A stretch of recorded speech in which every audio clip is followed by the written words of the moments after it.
There may be a significant shift in US policy regarding Ukraine's ability to strike deep inside Russia using US made weapons. This comes after months of requests from Kyiv.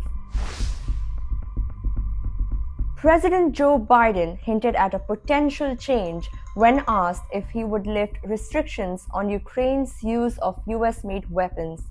He said, quote, "We are working that out right now," end quote. Until now, Ukraine has only been allowed to use these weapons for short-range counterattacks across the border.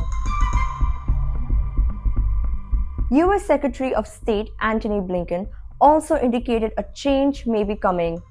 During a visit to London, Blinken stated that the US is continuously adapting its approach based on battlefield conditions. He said, quote, "We have continuously adjusted and adapted based on battlefield conditions," end quote. House Foreign Affairs Committee Chairman McCaul went a step further, stating that Blinken might deliver news to Ukraine that it could now use US-made weapons for cross-border strikes. McCaul said, quote, "It sounded promising to me," end quote.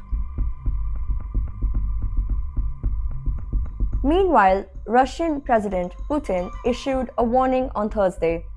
He said if NATO allows Ukraine to strike deep inside Russia, it would mean NATO countries are directly involved in the war.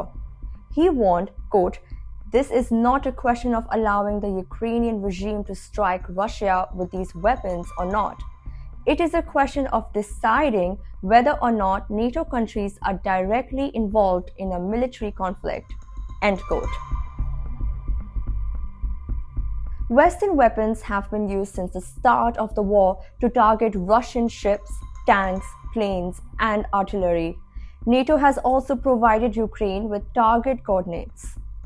However, Putin noted that if NATO now programs missile flight paths, it would mark a serious escalation. The discussions are ongoing, and both US and British leaders are expected to provide updates in the coming days. All eyes are on whether Ukraine will soon be allowed to strike targets deeper inside Russian territory.